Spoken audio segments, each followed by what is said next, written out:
नमस्कार साथियों। आज एक नए विषय पर हम बात करेंगे। आप जानते हैं कि ईरान का अमेरिका और इजराइल के साथ और रूस का यूक्रेन के साथ भीषण युद्ध चल रहा है, लंबे समय से चल रहा है और इसने वैश्विक स्तर इस तरह से ले लिया है कि इसकी वजह से दुनिया के अनेक देश प्रभावित हो रहे हैं। तो एक तरह से इसका एक यूनिवर्सल नेचर भी हो गया है।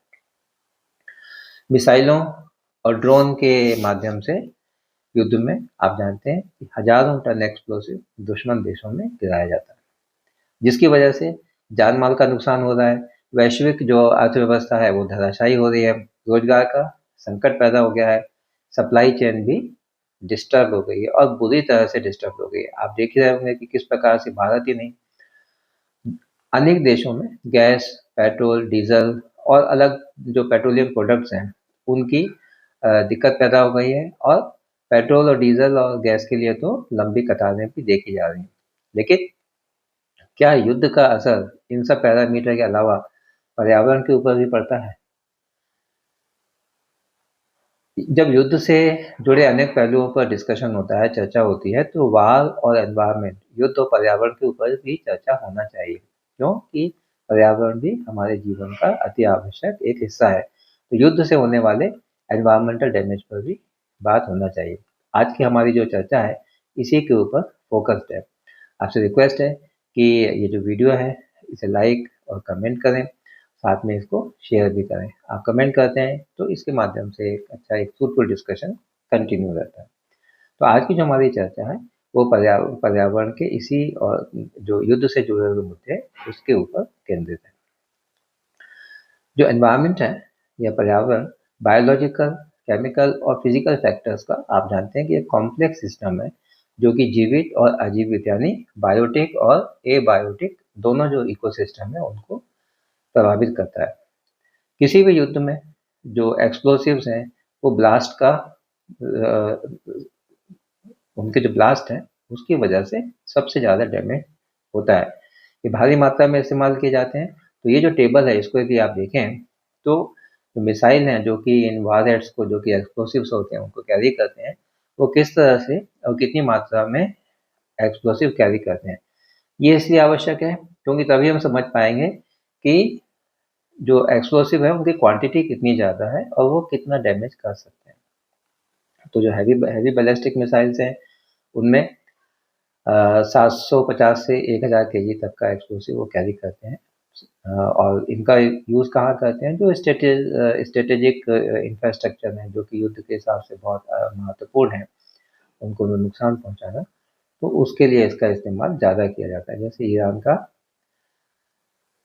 शहाब 3 है जो बैलिस्टिक मिसाइल है, वो इसी का एक उदाहरण है। इसी तरह से जो मीडियम प्रिसीजन वाले हैं जैसे यूएस का टॉमहॉक है, 350 से 450 केजी के आसपास का एक्सप्लोसिव ये कैरी करते हैं। और जो जमीन पर जो ऑब्जेक्ट्स हैं जो कि युद्ध के लिए भी आवश्यक हो सकते हैं, आमतौर पर ये शॉपिंग कॉम्प्लेक्सेस होते हैं या ऐसे जो क्राउडेड एरियाज होते हैं या स्कूल कॉलेज, इस तरह के जो एरिया होते हैं जो कि बहुत ज़्यादा स्ट्रेटेजिक नहीं है, उनके ऊपर ये ज़्यादा इफेक्ट करते हैं। फिर टैक्टिकल या लॉइटरिंग टाइप के हैं जो कि ड्रोन इस कैटेगरी में आते हैं, जो कि हल्के होते हैं और 30 से 40 या 30 से 50 केजी के आसपास ये अपने साथ एक्सप्लोसिव मटेरियल कैरी कर सकते हैं। इसी तरह से इंटरसेप्टर्स हैं जैसे कि इजराइल का आयरन डोम, ये तो बहुत फेमस है। ये 11 केजी के आसपास होते हैं और एयर डिफेंस मैकेनिज्म में ये अपना बड़ा रोल निभाते हैं। तो ये तो हमने बात की कि जो सिंगल ऑब्जेक्ट्स है वो कितना जो क्वांटिटी है, कितना मटेरियल वो अपने साथ कैरी कर सकते हैं ब्लास्टिंग करते हैं करने के लिए। युद्ध के समय तो हजारों टन ब्लास्ट मटेरियल इस्तेमाल किया जाता है क्योंकि सैकड़ों और हजारों की संख्या में मिसाइल और दूसरे जो अभी जो मैंने बताया ड्रोन वगैरह, इन सब का इस्तेमाल किया जाता है। तो इसके इफेक्ट भी मैनीफोल्ड होते हैं।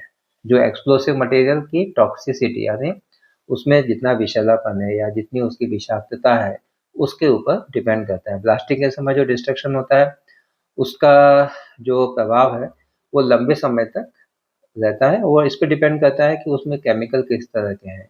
तो इसलिए वो जो एनवायरनमेंट है ज़्यादा देर तक सस्टेन करते हैं या कम देर के लिए सस्टेन करते हैं, उसके ऊपर इसका इम्पैक्ट बहुत ज़्यादा होता है।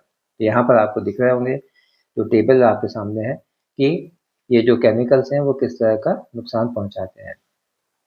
ये प्राइमरी इम्पैक्ट है, मतलब सामने सामने जो विजिबल है वो दिख रहे हैं। सेकेंडरी इम्पैक्ट तो उसके फिर बैकग्राउंड में या कुछ समय के बाद में दिखाई पड़ते हैं। सबसे पहले हम देखें तो ग्राउंड वाटर कंटामिनेशन होता है, जो कि आरडीएक्स या टीएनटी की लीचिंग की वजह से होता है। यदि कोई ब्लास्ट मटेरियल ऐसा है जो कि पानी को भी हिट कर दिया, उसने वाटर बॉडीज को हिट कर दिया, तो उसमें फिर वाटर बॉडीज में लॉन्ग टर्म पॉइजनिंग होती है, पॉइजनस मटेरियल उसमें मिक्स होता है। आमतौर पर ड्रिंकिंग वाटर है और इसी तरह के जो दूसरे वाटर सोर्सेज हैं वो कंटामिनेटेड हो जाते हैं, तो वो यूज़ करने लायक भी नहीं रहते। एटमॉस्फेरिक पॉल्यूशन है, जैसे ऑयल फायर है या ब्लैक रेन है। ब्लैक रेन यानी ऑयली और एसिडिक प्रेसिपिटेशन इसमें होता है, जो कि ऑयल फायर की वजह से ही होता है। इसमें सांस वगैरह लेने में दिक्कत होती है। जो सॉइल है वो एसिडिक हो जाती है, क्योंकि जो प्रेसिपिटेशन है जब वो सॉइल को टच करता है तो सॉइल को भी एसिडिक बना देता है। इसी तरह से मैरीन टॉक्सिसिटी होती है, जो कि पोर्ट पर स्ट्राइक यदि हो गया है या ऑयल स्पिल हो गया है किसी वजह से, उसमें होती है। तो इसमें जो समुद्री जीव जंतु हैं वो प्रभावित होते हैं, और जो मैरीन इकोसिस्टम है वो बड़ी बुरी तरह से प्रभावित होता है।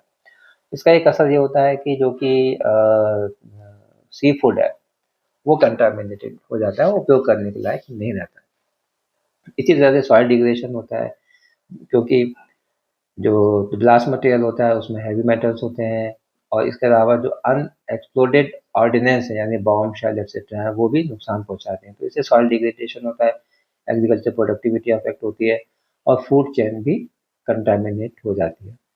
इंफ्रास्ट्रक्चर कॉलेप्स होता है। आमतौर पे जो इंफ्रास्ट्रक्चर है वो आरडीएक्स या टीएनटी टाइप के जो ब्लास्ट होते हैं उनकी वजह से होता है। इसी तरह से यदि ऑयल फायर हो गया या ब्लैक एसिड रेन हो गया तो इंफ्रास्ट्रक्चर कोरोड होते हैं और उसकी वजह से भी डैमेज हो सकता है।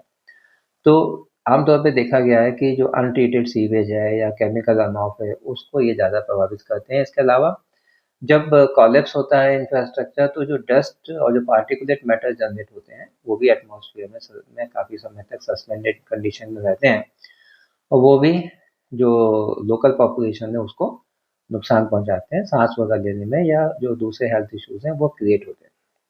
इसी तरह रेडिएशन है, यदि न्यूक्लियर वेपन है इस्तेमाल किया गया तो मास डिस्ट्रक्शन होता है, और जो रेडिएशन सिंड्रोम है वो जनरेशन तक देखा जाता है।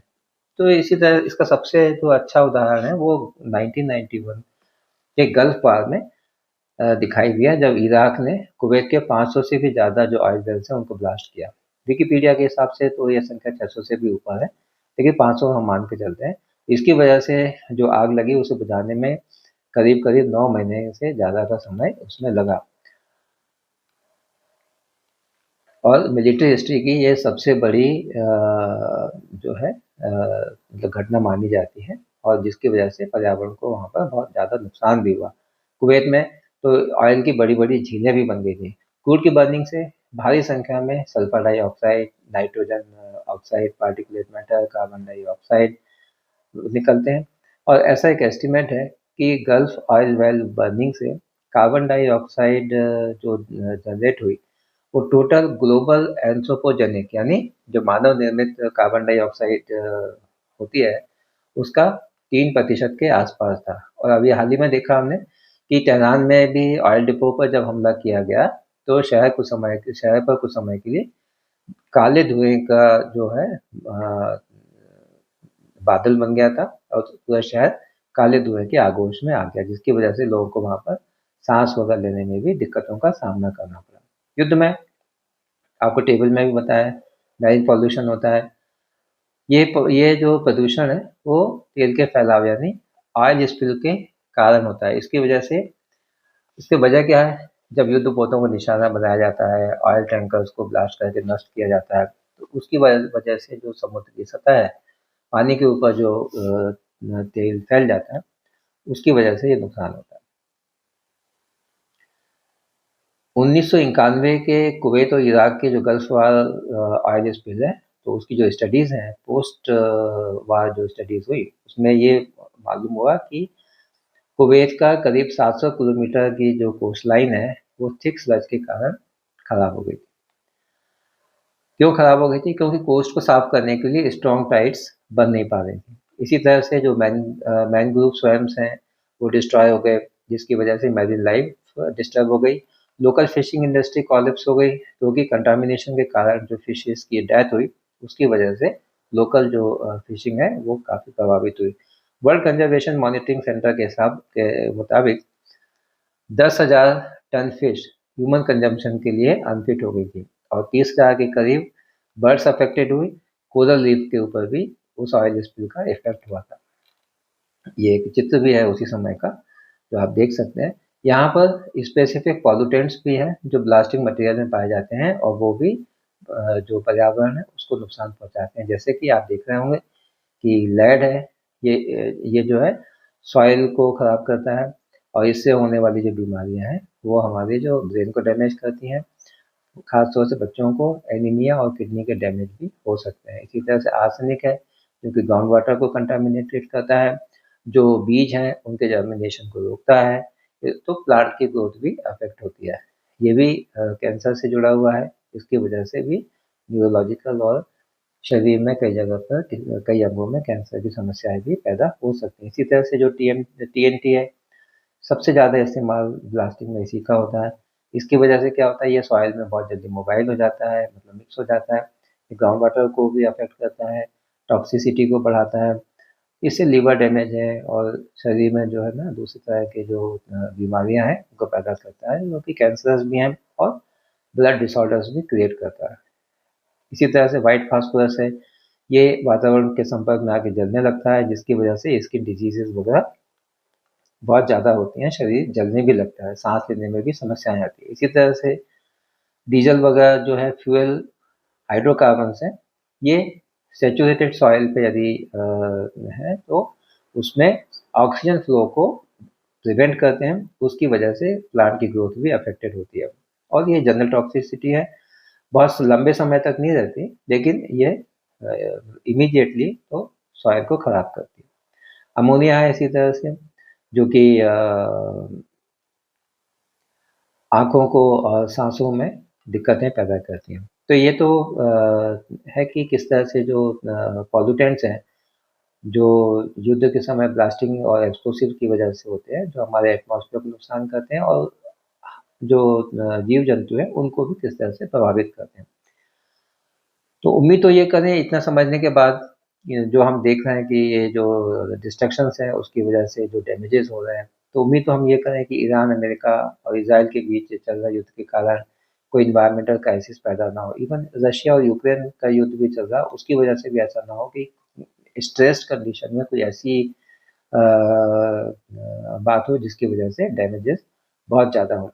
क्योंकि एनर्जी इंफ्रास्ट्रक्चर और ग्लोबल सप्लाई चेन के लिए ये दोनों इलाके, दोनों ही क्षेत्र हैं, ये बहुत महत्वपूर्ण है। तो इस चर्चा से निष्कर्ष क्या निकला? निष्कर्ष ये निकला कि यदि युद्ध अपना भीषण रूप अख्तियार कर लेता है तो पर्यावरण को बहुत नुकसान होता है, और जिसकी भरपाई करना भी मुश्किल होता है। यहाँ हमने नागासाकी और हिरोशिमा की चर्चा नहीं की, क्योंकि चर्चा काफ़ी लंबी हो जाती। आप लोग इस चर्चा में बने रहे, इसके लिए आपका बहुत आभार। हम जल्दी मुलाकात करेंगे एक नए विषय के साथ में। हम अपने इस प्लेटफॉर्म पर कोशिश करते हैं कि उन विषयों को डिस्कस करें जो कि आमतौर पे मीडिया के किसी भी सेक्टर में चर्चा में नहीं आते हैं। तो आज की चर्चा के लिए आप हमारे साथ बने रहे, उसके लिए आपका बहुत बहुत धन्यवाद। नमस्कार।